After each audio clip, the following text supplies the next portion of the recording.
I want to ask you guys a question. What is your favorite type of game? I don't mean what do you enjoy grinding every day like Fortnite or Call of Duty. I mean, what genre of games do you genuinely love? For me, that's going to have to be games that leave such a mark on me I'm still talking about them days, weeks, or even years later. Games like Road 96 and Firewatch are some of the best games I've ever played, and Mouthwashing is absolutely no different. I beat this game weeks ago, and I am still thinking of truly how insane the narrative of this game was. So of course, I will be getting all the achievements for this game. If you haven't played this game yet, I highly recommend it, but either way, you're going to experience it through me. I also want to mention that I already completed all the achievements on PC, and then literally the next day, the game got announced for PS5, so to all my console friends, you'll be able to play this soon. Starting off, we are thrown into a view of space, given the description of the ship that a crew will be staying on, called the Tuplar. It then lets us know how many people will be on the ship, which is around 5, as well as how long the shipment is going to take, which is a year. The crew has already been on this long-lasting delivery for 147 days. A message in the bottom left then appears that says, "I hope this hurts." After that, I am given my first achievement. First achievement already. Start mouthwashing. Okay. That was the hardest achievement in the game. We are then dissolved into the first official chapter of the game, titled 0 Days Before the Crash. Presented in front of us is a green console that lets us know that some big-ass moon rock is about to crash into the ship. And you know what the easy solution is? Well, turn the joystick left. So what do we do? Manual correction 1.4 degrees leftwards to avoid impact with unknown mass. So take this, steer right. Uh-oh. Yeah, so right off the bat, we already messed up. On top of the terminal, there's a big-ass red button, and of course, I wanted to press it. I find out in order to do this, I need a key to unlock the button, which conveniently enough can be found right behind me in a utility locker, alongside an employee ID, which belongs to someone named Anya, which gives me my next trophy. Oh yeah, it's right here. Yep, there you go. Anya. Fine, and Anya's... Damn, she got a bad though. With the emergency key in our possession, we are able to use it in the control terminal, which results in this. Oh, it's locked. Well, no shit. Can I unlock it? Use emergency key. Okay. Bam! Uh-oh. Ah, shit! Oh god! With the crash imminent, we're pretty much screwed. Whoever is driving this ship sucks goddamn ass. Because of this, we were able to leave the cockpit, which leads us to a bunch of different hallways, filled with a bunch of different posters that seem to be warnings made by the company Pony Express, which feature the company's mascot, Polly. These posters read what will happen as the result of too many medical expenses, late deliveries, or crewmates that argue with each other. But the weirdest one is the poster that tells employees they cannot sleep for more than 5 hours. Which right away tells us, like most games we've played on the channel, the company does not care about the mental or physical health of its employees, but rather only the efficiency of the workspace. Continuing through the halls, we notice the posters start to fill up the walls heavily, taking us in a never-ending cycle within the hallway, where we eventually come face to face with the company's mascot, Polly. What the hell is this? Why do I hear a baby crying? Being forced to turn around, the environment of the crashing ship starts to change. There is steam coming from all the pipes. And on top of this, we keep running into this company's fat-ass mascot. And every time we do, we hear someone's baby crying. Red lights and sirens start to go out all throughout the halls, which basically indicates, yeah, we're cooked. And at this point, I'm sprinting for my life to get off the ship, or at least try. But when I reach the last door in the hall, this happens. Why can't I get out of this damn ship? Whoa!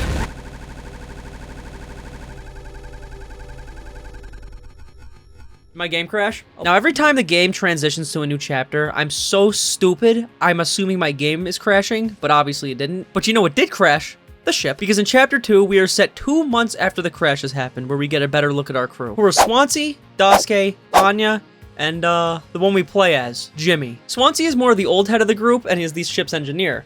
Anya is the nurse of the ship, and Daisuke is the little shit intern. And Jimmy, well, he's Jimmy. The crew is in the middle of a somewhat heated debate about whether the contents of the cargo they are transporting can possibly help them in their survival on this dangerous journey.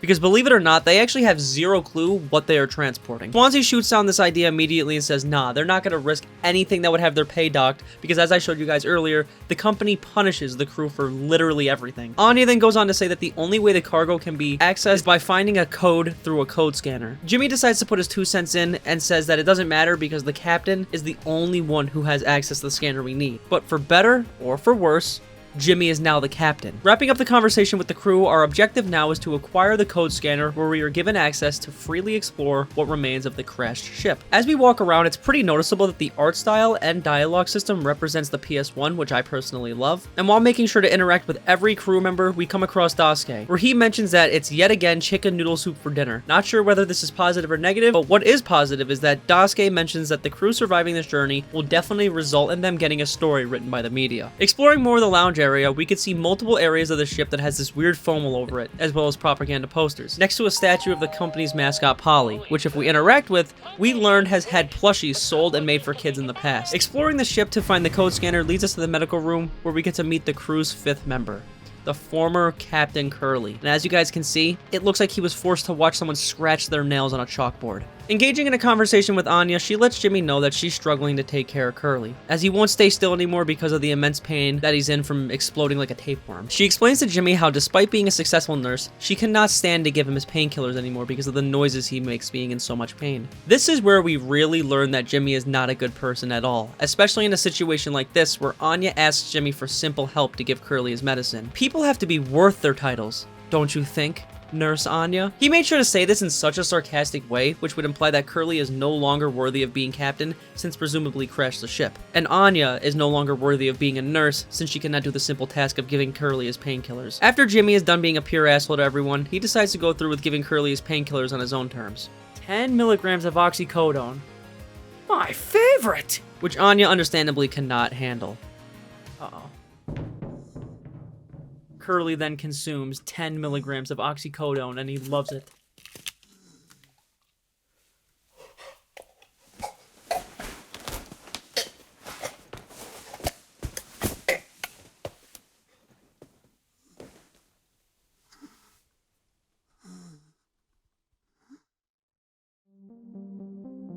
You like shove it in his ass? What just happened? By this point, I honestly did not realize how serious of a situation this was, but you'll find out shortly that changes pretty quickly. After giving Curly his painkillers, I got the achievement Sock Puppet for opening and closing his mouth a couple times.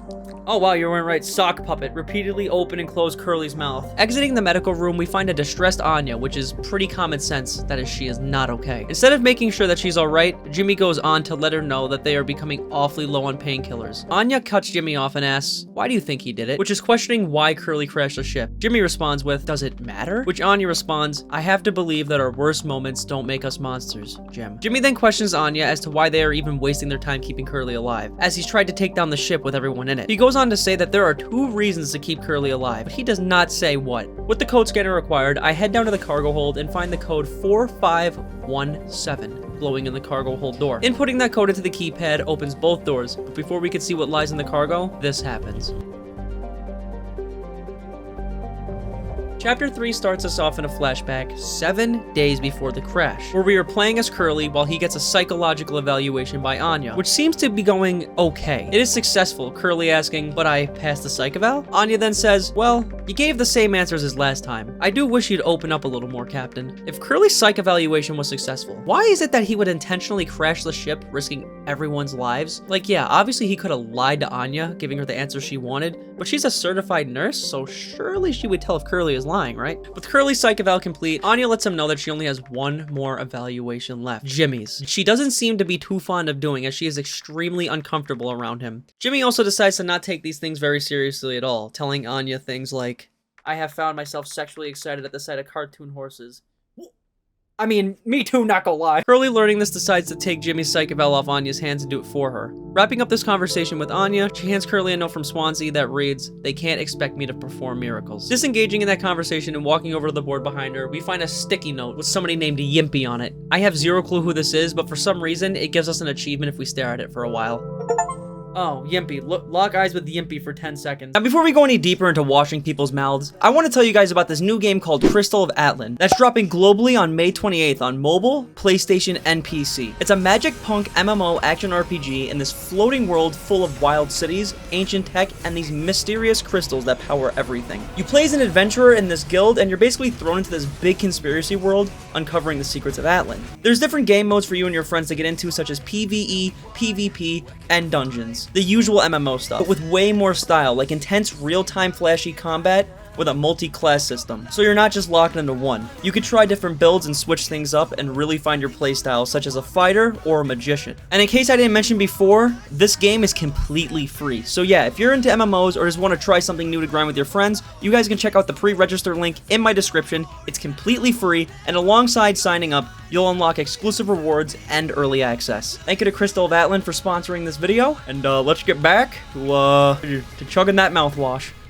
With that, we can now explore the cockpit, which is no longer destroyed with the foamy environment. Since this is before the crash, Eventually coming across Jimmy near the utility room, he engages in a conversation with Curly and goes on to explain how there's always some shit that goes wrong with the ship because it's starting to become old as balls. Jimmy also notes that Daisuke, the intern, was added to the crew very last minute, so they weren't able to properly prepare for a 5th crew member. After enough yapping, Curly enters the utility room to see what's up, and this is probably the stupidest Mickey Mouse situation of all time. As you guys can see, Daisuke got stuck in a pile of ship foam. How this happened was from him attempting to fix this broken vent, which triggered the emergency foam. Our objective now is to save Daisuke, which Swansea expressed he would do himself, but the captain is responsible for everything. While working to save Daisuke, I came across these chiropods, which are basically the vault pods from Fallout 4. They can freeze whoever enters them, keeping them fully preserved and alive for 20 years. Surely these pods won't become a huge issue later in the video, right? Right? Anyways, after taking the axe from its case and using the code 2609 and chopping Daisuke out of the cloud smegma, Swansea goes absolutely ballistic on Daisuke. Swansea tells him to not go anywhere near the broken vent or he will not survive the next time around. After enough yapping, Curly lets Jimmy know it's time for his psych eval, as he will be taking over for Anya. Jimmy then says, alright, and tells Curly to meet him in the cockpit. But when we enter the cockpit, we are presented with this long-ass staircase like it's Mario 64. Once we reach the end of the staircase, this happens.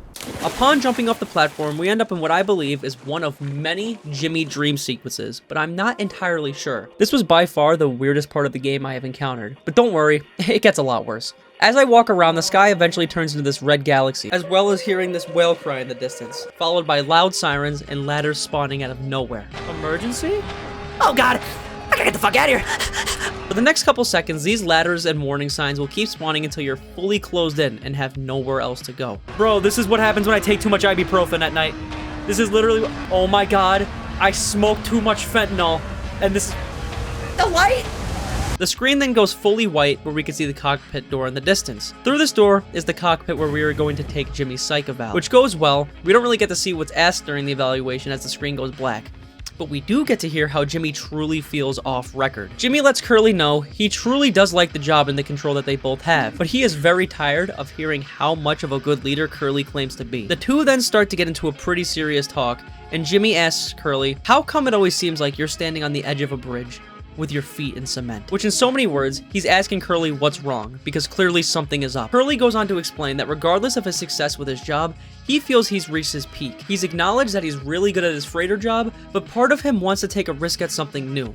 Even if he fails, he still wants to do it. The way Jimmy looks at this is Curly has already climbed the ladder, reaching the top, and now believes that Curly is climbing the wrong ladder to begin with. And this actually might be what the previous scene is representing, with all the ladders that spawn in closing on the character until there's nowhere left to go. This makes complete sense that the previous scene means that we were playing as Curly and not Jimmy. And this endless weird pit is showing how it feels that there's no more room to progress. Curly has already reached his peak at a corporate level, so he's no longer having fulfillment in life or purpose. Their conversation is quickly interrupted as a message comes in from the higher-ups at corporate, which results in us being put right in the next chapter. The next chapter starts in the cargo hold with the message, "Take responsibility," which is a recurring message that we will see throughout the game. In the distance is an old TV, and of course you're able to scroll through the channels and watch. The first few channels are honestly a bunch of bullshit, but the last one stands out. Give me 1 minute and I'll answer. Oh, this is the mouthwashing. This is they said the thing. This is the mouthwashing. This is the mouthwashing. It's the mouthwash.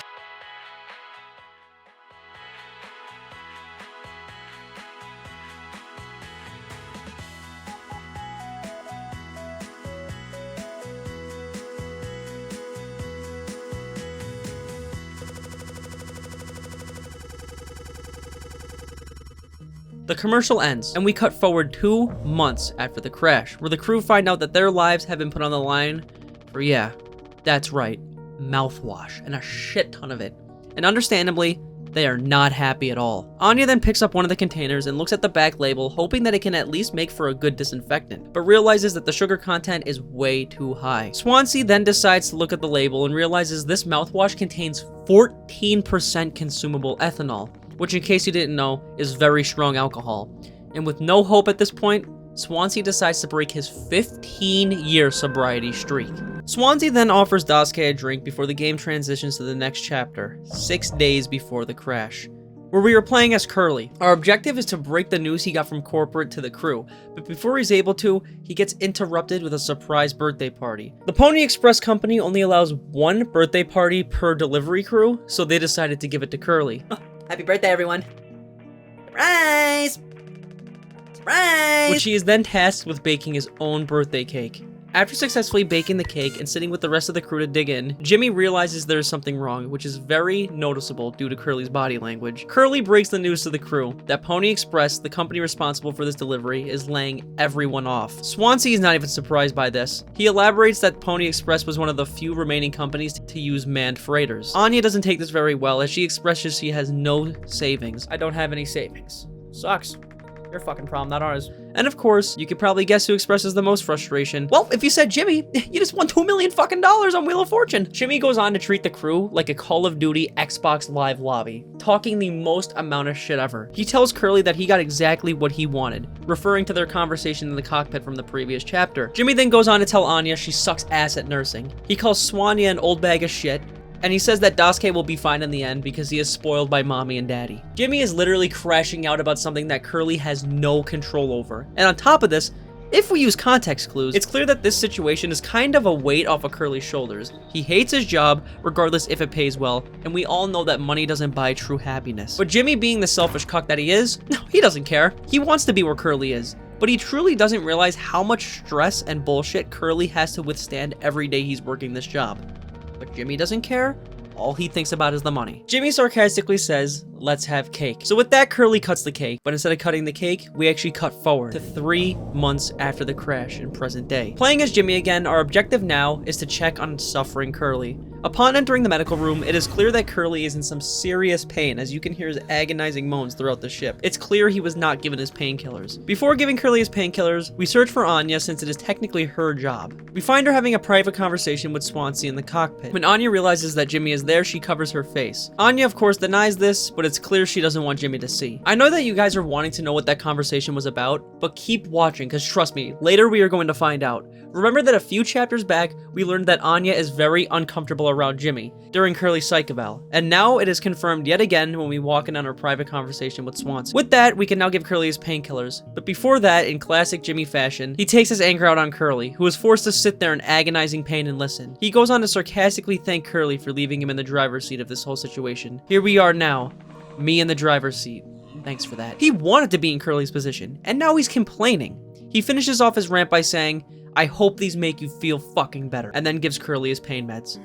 Bro, why is Jimmy such a dick? Oh my god. It's like the most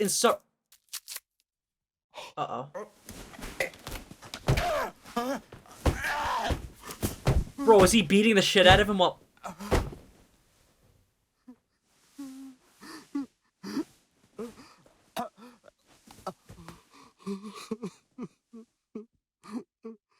Turning around to leave the medical room, we freeze, cutting to the next sequence being told yet again to take responsibility, which shows Curly sitting at a table. In front of him is his birthday cake. When Jimmy sits down, Curly tells Jimmy he should have some, to which Jimmy responds, "Why? It's mediocre at best." Obviously. Curly agrees, but he tries to tell Jimmy that the mediocre things in life are what makes good things in life, well, good. It seems that Curly values the little things more in life, which Jimmy needs to learn, because as we know, all his focus is climbing to the top of the corporate ladder, while Curly is searching for true fulfillment in life. Curly prompts Jimmy with finding a knife so they can enjoy the cake. Entering the cockpit, the bloody fire axe can be found. Okay, I mean, I guess this is good enough for a knife. After picking up the axe, all the terminal screens turn into Curly's eye, with the objective now being feast. Returning back to the lounge, we see Curly on the table, with our only option being to cut into Curly, but right before we swing into him, the game freezes, bridging us 4 months after the crash, with our objective to check on all the crew. Walking up the stairs to access the lounge, we come across Swansea's ID card, which finally gets me my next achievement. Right here. Yeah, there you go.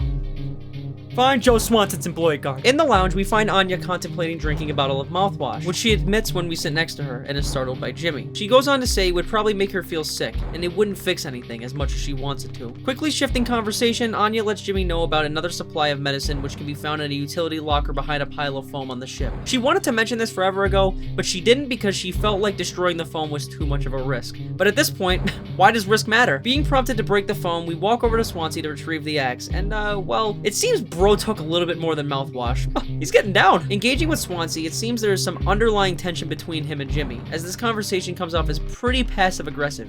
Jimmy asks for the axe, which Swansea responds by saying that it was entrusted to him by their previously tragically inclined leader. Big responsibility. You know all about that, huh? Nonetheless, he accuses Jimmy of trying to kill everyone on the ship, to which Jimmy turns around and says that he's trying to save them. This understandably pisses Swansea off, and then this happens.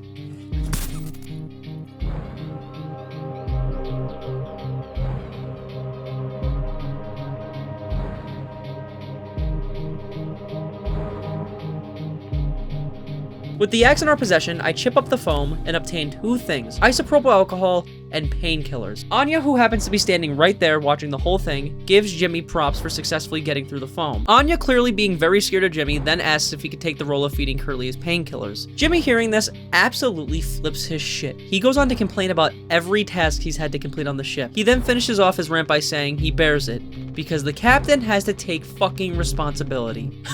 Which is ironic because not very long ago, we just saw the conversation with Curly where he's bitching about not getting enough credit for what goes on. And now that he has full control and responsibility, he complains about it. Anya, not having many options, apologizes to Jimmy and tries to calm him down. She even offers to feed Curly the medicine, but being the insufferable prick he is, insists on doing it himself, regardless of all the complaining he does. Why is this guy? Give Curly his fucking medicine. Wow. His fucking medicine, huh? Not just his medicine, chat. It's gotta be his fucking medicine. Walking into the medical room face to face with Curly, Jimmy takes an unexpected approach to this. I don't think I understood the pressure you were under before. Fuck. And you tried to tell me. Our worst moments don't make us monsters. Huh? You were a good captain, Curly. And you'll be one again. I'll get us both through this. Oh, but he's gonna shove it up his ass. Jimmy then gives Curly his pain meds in a much calmer, respected way this time around. After giving Curly his pain meds, we cut to a new time frame. 6 hours till judgment, where we clearly missed a lot of key points because Swansea is not happy. Swansea, Jimmy, get the fuck out here! Closing the door in front of us resulted in an enraged Swansea flipping out on Jimmy, letting him know that he will cut him up into 20 fucking pieces. Using the metal pipe and rope, we managed to tie the lock shut, but that doesn't matter to Swansea. At this point, we are 2 days before the crash happens, which is the halfway point in this story, and trust me, we still have a lot to cover. Curly and Anya are having a conversation, as both are struggling to sleep, which honestly sucks considering they only have 5 hours of sleep per night. The two converse about having 8 months left in this delivery trip, and then Anya asks Curly an interesting question. Why do you think Pony Express put a lock on the medical room door, but not the sleeping corners? I suppose for the same reason they put a lock on the cockpit: safety. Cutting 5 months after the crash, Daisuke comes to Jimmy panicking because Anya is stuck in the medical room and the door won't open. And as we know, we just learned that there's a lock on the medical room door. Confronting Anya, Jimmy learns that she isn't just stuck in the medical room, but locked herself in by choice. I should have done this from the beginning. I always believed that our worst mistakes didn't define us. Make no mistake, this isn't my worst moment. Far from it. It's the best decision I'll ever make. Daisuke tells Jimmy the only way to get into the medical room is accessing it from the broken vent in the utility room that is completely off limits. Do you guys remember the vent that Daisuke got stuck in from the foam that Swansea warned him about? Yeah, it's that one. The two present this idea to Swansea, which you could have guessed he shuts down immediately. Not being able to get Swansea to crack, the duo decide to walk away, which transitions us to 8 hours before judgment, where Daisuke lies bleeding uncontrollably and breathing heavily. Swansea, trying to keep the situation under control, mentions that they should still have disinfectant lying around. Jimmy mentions something about using that disinfectant for a cocktail, which sends Swansea into an understandable rage, calling Jimmy a useless fucking idiot, which, I mean, yeah, he's not wrong. Our objective at this point is to find something else to help Daisuke. While exploring the ship, if you enter the medical room where Anya and Curly are locked in, this happens. All stuff from it. What the fuck? And if you head over to the cargo area, another pretty intense discovery can be made. Wait, is this Anya's grave? Scanning the tombstone reveals another path, and I don't really know what this is. I imagine this is the result of somebody taking a bunch of LSD, but who really knows? Running down these stairs continuously glitches the screen with a message that keeps popping up saying, "Take responsibility," until we spawn in this new part of the cargo hold with a message that reads this: "A blind beast, aimless and restless, you can't run from it." Following the cargo path, we can hear the rampant sounds of running, which happens if you make too much noise, and what appears as some cracked out horse, which is what the letter was talking about. Eventually, I find the Polly mascot holding a bottle of mouthwash, and when I grab it, we are right back to where we started, in front of a suffering Daisuke. But this time, Jimmy is equipped with mouthwash, which he plans to use as a disinfectant. But if you guys remember, Anya literally said toward the beginning of the game that the high sugar content in the mouthwash outweighs any disinfectant it could be possibly used for. But that doesn't matter because Jimmy is such a stupid prick, he uses it anyway.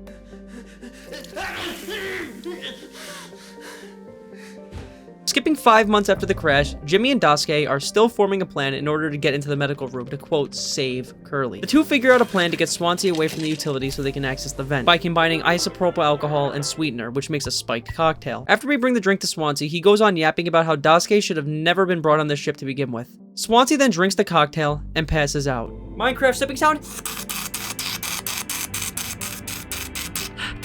And when he enters the room, he figures something out. Despite Swansea saying the utility room is all foamed up, it's actually not. It's perfectly fine. For the most part, some of it's messed up, except for one area. This chiropod is the only one that survived the crash. Jimmy thinks that the reason why Swansea kept the utility room a secret is so that when it came down to it, Swansea would be able to enter this pod, saving himself. Because if you guys remember earlier, I told you that these pods would guarantee someone 20 years of extended life, meaning that's 20 extra years somebody would have to be rescued. Shifting focus to their main objective, which is the vent, Daisuke is very clearly worried about entering it because of its horrible condition, but Jimmy reassures him that entering it is the right decision. Daisuke, being the innocent intern, doesn't take very much convincing. Jimmy's manipulation worked, and with that, Daisuke enters the vent. After he enters the medical room through the vent, he finds Anya in an unknown state, which time skips us to 1 day before the crash, where our worrying objective is to find the gun. Entering the cockpit, we find Anya clearly visibly distressed. Curly really locks in and realizes Anya, the nurse who is responsible of everyone's mental health, never had her own mental health prioritized. But she clarifies that she isn't going to hurt herself with the gun because she literally can't, because the gun is in a safety case, but she did hide the case. And right as Curly asks her where it is, she reveals something very shocking. Tell me where it is. None of this has to be on a performance log. I'm pregnant. You're what? Who would you, Captain?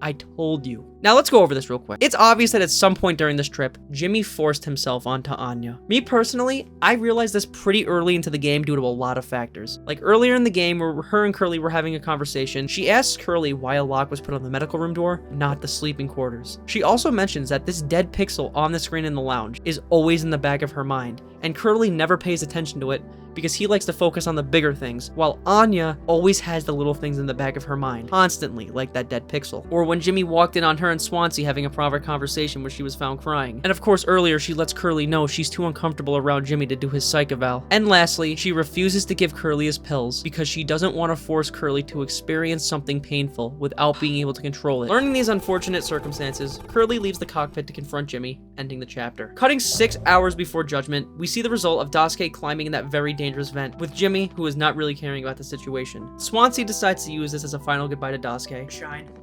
Not an A student, career, workhorse, or force of ambition, just a damn kid trying his best. You could have taught an old fool like me a lot. No way he's about to kill him.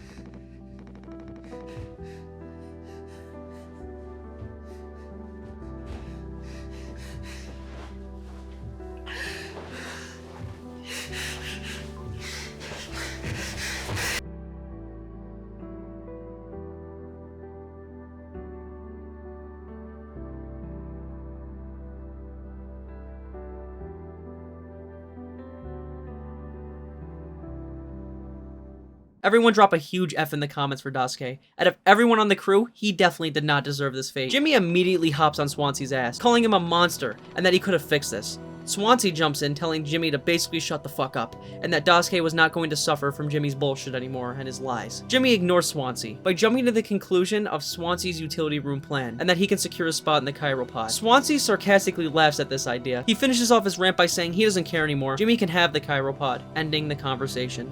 What I personally believe is Swansea was not hiding the utility room for himself, but he was actually hiding it from Jimmy because he did not want Jimmy having the final victory of being able to escape and get away with such insane shit that he's done. With the conversation done, we are given a pretty familiar objective: get the gun. Walking into the medical room, we see this. We find Anya laying next to Curly's bed, who has seemingly unfortunately overdosed on the rest of the painkillers they had, all thanks to Jimmy. And of course, who had to lay there and watch it? Curly. I truly believe the reason why Curly can't move and only has one eye is because all he did before the crash was stand around and watch everything happen, like Anya being assaulted by Jimmy, and he did nothing to fix it. So now he gets to sit around in a room and truly watch everything unfold, while this time he actually can't do anything.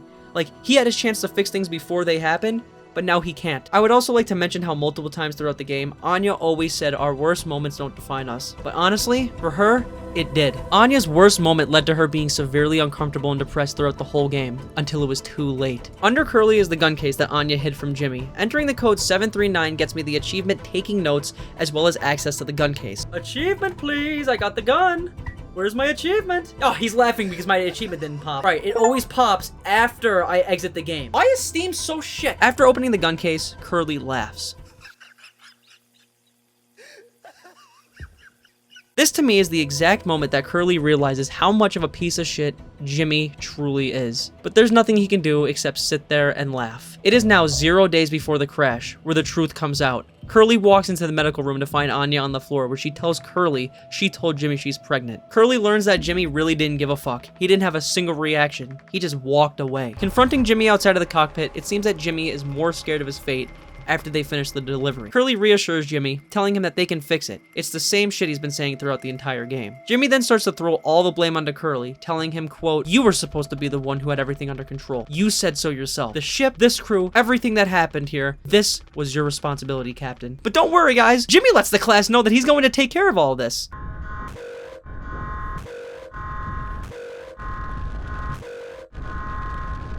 Jim, tell me you didn't. I should've. I did it. What the fuck did you do? I knew it.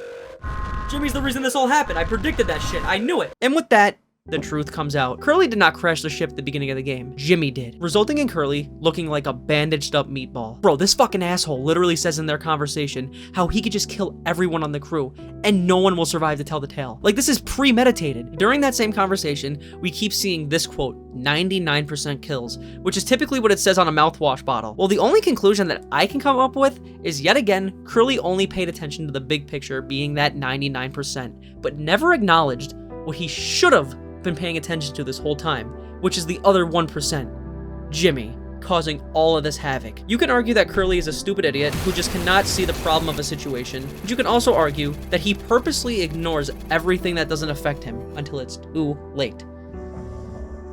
1 hour before judgment, we are pretty much at the end of the game with only one chapter remaining. Jimmy is holding Curly and brings him out to the lounge where we see the corpses of the crew at the dinner table. Obviously, what we are seeing is not real, and since everyone on the ship is dead, Jimmy is clearly imagining this and losing his mind. The dead crew wishes Jimmy a happy birthday, while Anya tells Jimmy to make a speech. And I guess Curly is a tasty cake because Jimmy decides to cut right into his leg and tell a pretty jealous speech, which is expected from Jimmy since she's such a prick. The lowest rung of your ladder is our highest, until it was all swept from under your feet. Life isn't even worth living at the same level as you, but I forgive you. All of us do. Even through all this, Jimmy still makes it seem that Curly is the bad guy in this situation, and that everyone forgives Curly for causing such havoc. After all that, Jimmy says, "Let's eat," transitioning into the longest and most psychologically fucked up part of this entire game, where you're going to see Jimmy try and frame himself as the hero in this whole situation. It all starts with Jimmy walking into a destroyed version of the medical room, with the vent that Daisuke died in. Jumping down leads us to a vent system, which if we walk further down leads us to Daisuke, who walks off in the distance, completely changing the environment of the vents, where a flower has spawned, and then like 10 seconds later, it happens again, with a note on a vent in the distance that reads, "No turning back now." Walking backwards for a few moments, we could see a pile of Daisuke's dumbbells and Game Boy, as well as a poster that reads, "Responsibility," which of course, Jimmy will not take. Continuing down the vents, we keep seeing the same things over and over again, which pretty much confirms Jimmy's mental state is absolutely going to shit. Finally, we make it to a new room with Swansea, who is tied up in a chair with a gun on the floor in front of him, where we're forced to pick up the gun and take a shot. Regardless if you hit the shot or not, you are brought to this cemetery maze, where we are face to face with Swansea. Swansea is running around with the axe trying to catch Jimmy off guard and kill him, with our objective to kill him before he gets the chance to, kill you. But for this trophy, if you let Swansea kill you 10 times with his axe, you'll get what is supposed to be the good ending of the game. Yes, there we go, the good ending. Get killed by John Cena 10 times in the graveyard. While this does not affect the story directly, we can put 2 and 2 together that yes, this would have been the best possible outcome. I personally believe if Swansea did kill Jimmy like this, he would have put Curly out of his misery, and he wouldn't have even taken the chiropod for himself, because all he wanted was Anya and Daisuke to be safe. Nonetheless, in order to progress, we have to shoot Swansea, which results in the screen turning white. where we are honestly presented with the best part of the entire game, where we can get a better look into Swansea's past life. This is where he talks about his life goals, from buying a house, to getting a promotion at work, to getting married, and having kids. He explains that he's tired of the cycle of life everyone is expected to follow. Think about it.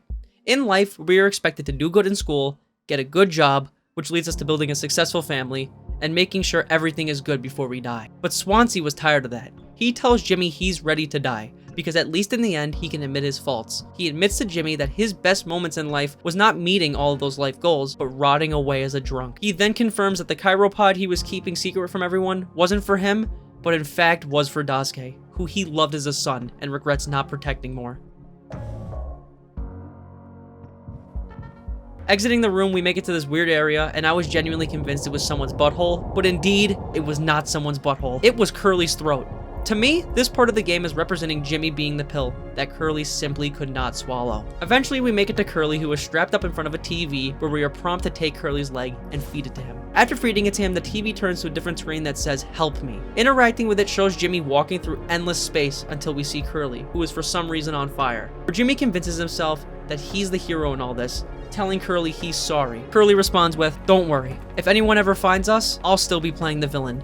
You'll be the better man in the end, like you wanted." Remember, he's not actually talking to Curly. This is all happening within his mind as he tries to convince himself that he did nothing wrong. But of course, what is Jimmy best at? Not taking responsibility. Spawning back in what seems like the vents from earlier, we come across something interesting alongside an ultrasound scanner, which we use to scan for a heartbeat that reveals a fetus in the shape of a horse. You know, this shit kind of looks like the skeleton horse from Minecraft. We spawn into this vent maze where we are face to face with a mutated version of Polly, the company's mascot. The mutated Polly chases us to a door with our only option to walk through it. This immerses us into a tornado of the crew's employee cards. And would you believe me if I said the only ID card that isn't here is Anya's? Jimmy literally does not recognize Anya as a human being at all, no matter what. Moving on, we make it to an area where we find Polly on top of a pile of mouthwash. And he is the first time someone in this entire game actually speaks, because if you haven't put two and two together by now, there's no voice actors in this game.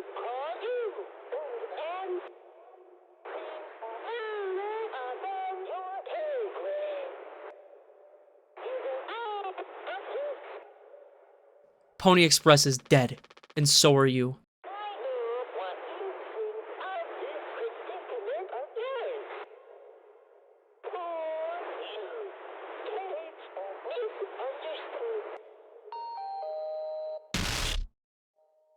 Shut up.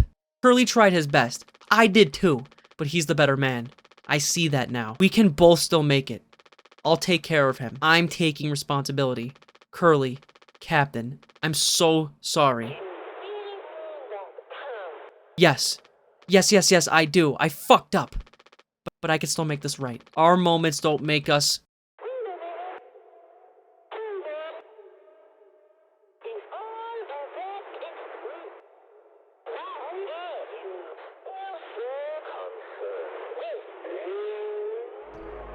Now, as you guys can see, Polly shuns Jimmy for still, after all this, not taking responsibility. Jimmy literally quotes Anya, saying our worst moments don't define us, and still blames Curly for all the shit he's done. Now, before we finish the game, there's one question I have. Who is Polly? The reason I ask this is because something I realized is both Polly and Anya have the same exact dialogue text color. Now, maybe I'm just crazy, but I'm thinking Polly isn't just Polly. Instead, Polly is a manifestation of either Anya or Anya's unborn child.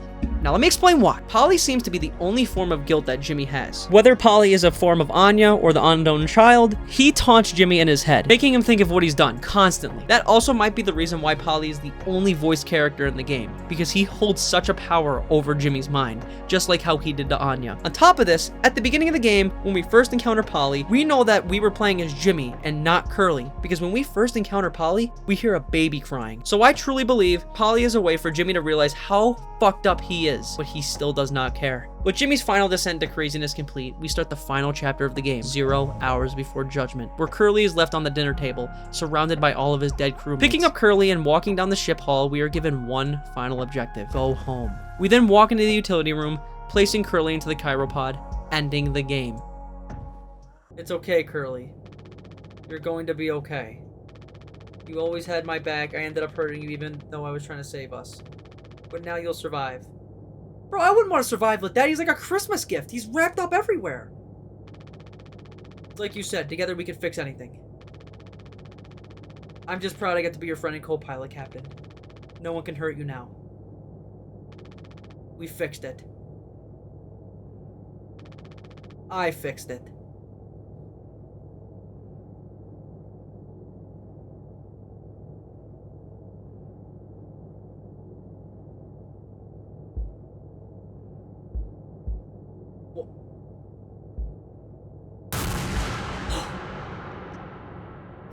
And that's mouthwashing. Jimmy selfishly ends his life, in the end, never taking responsibility. Now, I understand that game was probably a lot to take in, but we are not done because we still have 11 trophies we need to get. And believe it or not, there are actually 2 very frustrating trophies in this game, which we will go over in a little bit. Each ID card is associated with a trophy. I already found Swansea's and Anya's, so after using the dev console to access chapter select, which also gave me a trophy, I went back 3 months after the crash and got Daisuke's ID card. I then went back to chapter 16, found Jimmy's ID card, and lastly headed to chapter 19, entered the utility room, and found Curly's next to a chiropod on the floor. The trophy name of the game you get for consuming a bottle of mouthwash on the chapter where you knock out Swansea with a spiked cocktail. Inventory, take it, boom. Ah, there we go, the name of the game. The achievement Cheater you get by opening the cargo hold door at the beginning of the game without getting the code scanner, which was easy to get because we remembered that the code was 4517. Trophy! Thanks, bros. Appreciate it. Cheater? I'm not a fucking cheater. You're a fucking cheater. Friendly introduction you get for finding Curly hiding behind this TV. Hi! Oh. Ah, and my Steam is desynced again. Trophy. Friendly introduction. Finally, with all the boring trophies out of the way, we can focus on the last 2 we need for the platinum. Any percent glitched and trick shot. The any percent glitch trophy is the one we're doing first since this shit was so annoying. I will never ever considering speedrunning after this experience. For this trophy, you need to start chapter 14, walk down these stairs past the gravestone, and collect the mouthwash that we used for Daisuke from Polly in 35 seconds or less. This shit was literally impossible. After learning the path I had to take, I attempted to do this. My game broke, didn't it? Oh no, it didn't. All right.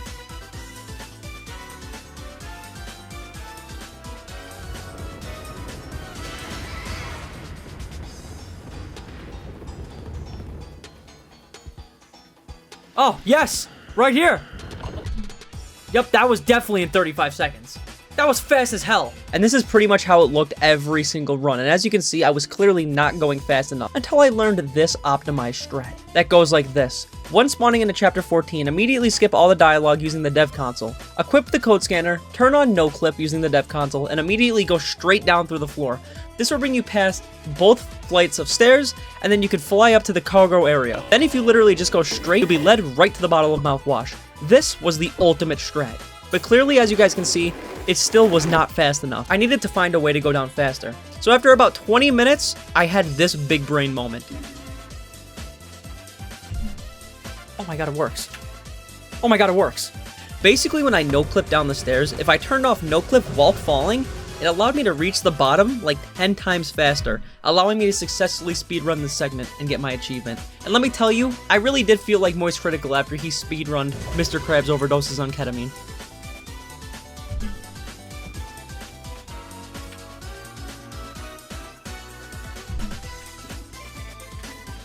Oh fuck, where do I gotta go? Where do I gotta go? This way? Uh-oh. I don't know where I gotta go. Because it keeps spawning me right here. That's the issue. Oh no. Oh my god. This is it. This is it. This is it. Yeah, there you go. Yeah. That was for sure. And I did that shit in like 10 seconds. That was record timing. The last trophy needed for mouthwashing is called Trick Shot. And I think it's just insane how we can go from such a crazy story involving abuse to becoming a member of FaZe Clan. Because for this trophy, I have to go back to the chapter where you kill Swansea in the maze and literally 360 no-scope him. I'm not joking. Now, what made this so hard is the gunplay is so goddamn slow. So a technique I found was I would just stand still and wait for the screen to start shaking because that meant Swansea was next to me. And I would just spin around and hope for the best, and this took like 30 minutes because I sucked ass. But eventually, I was able to do it, and platinum mouthwashing. Oh, this next one has to be a 360.